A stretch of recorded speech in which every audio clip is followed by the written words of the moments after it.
Hello, I'm Josh. I'm about to tell you a story of a man I know. Well, let's call him Mark. You see, Mark is an interesting character.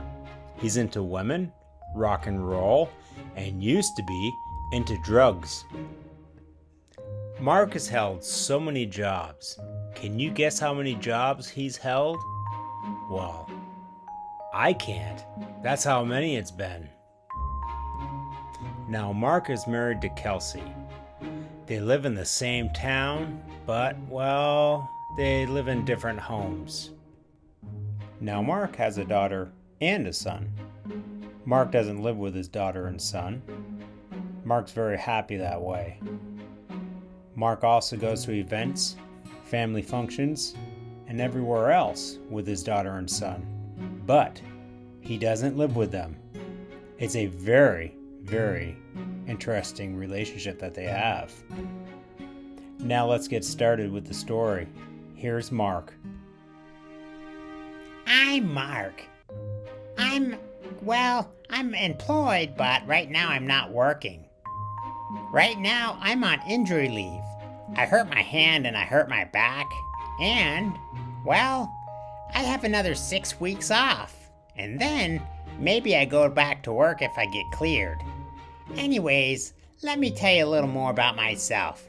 Just like Josh has said, I am married, but I am not quite comfortable, living with my wife. Well, her and I are two different people.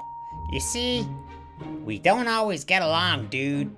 So, when we do, we're going out and we're hanging out together and we're having all kinds of fun, especially with my daughter and son. Now I work at Dick's Hardware Store. Let me tell you, the owner is definitely a Richard. I drive a 1990s box truck. You heard me, a 1990s box truck.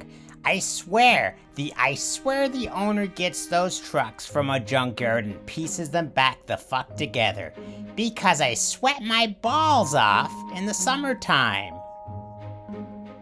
One day, I was driving on I-5 and the box truck overheated. I swear that cheap-ass bastard buys the cheapest trucks. Yes, that's right, he's a cheap-ass bastard. So I'm sitting there on I-5, and I can't wait to get the fuck out of there. But I'm sitting there sweating my balls off. I can't find enough antidepressants to help me out.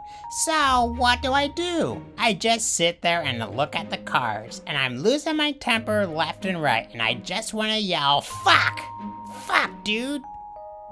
So I call my boss up, and he says, what the fuck did you do to the truck now? And all I wanted to say was, well, why don't you stop being a cheap-ass bastard and buying the cheapest fucking trucks on the road? I said, look, Dick, your truck broke down, it's cheap as fuck, and I need some help. I need a tow truck or something, and what do you know? He sent another coworker all the way 33 miles up to help me out, and the coworker couldn't even fix it. So, the next fucking thing I do is I'm just sitting and waiting and waiting and waiting, and now I have an annoying fuck with me. We'll just call him David. And well, while we're both waiting, David is sitting on the side of the road with me in my truck, overheated, sweating our balls off, and telling me about this big burrito he had just eaten. Oh my goodness, it was the story of a lifetime, and what do you know?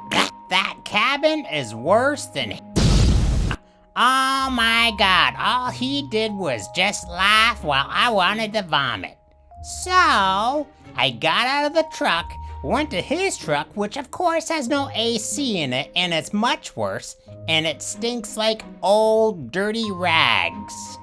Now, after about sitting for more than 45 minutes on I-5, a freeway, we finally get a tow truck to come out. And, well, He tows us to another gas station. He tows us to a place somewhere near Seattle. Now, Seattle is a place of its own. I tell you what, they have a lot of problems there. There's people that are looking for money, people that are selling things, and man, I swear, it's like a market. It's like a market just standing outside of the fucking garage. Well, next thing you know, I'm on my way back down to the shop. And I'm in David's truck. And boy, wouldn't you believe it, David's burritos are really doing a number for me. And bleh, I just wanted to vomit the entire way down. Well, when we're at the shop, David's in the bathroom, and I'm just getting my ass chewed out left and right. Hey, what did you do to the truck, Mark? What happened to the truck? And I was like, it wasn't my fault. The truck's been around since the fucking dinosaurs have roamed the earth. So don't give me that. He's just chewing me out left and right, and I didn't know what I did wrong. All I was doing is simply driving up I-5. That's it. And I get bitched at. Oh well, he's being a dick. That's all I can say. I guess if there's something to be learned from all this is, well, don't work for a dick, I guess.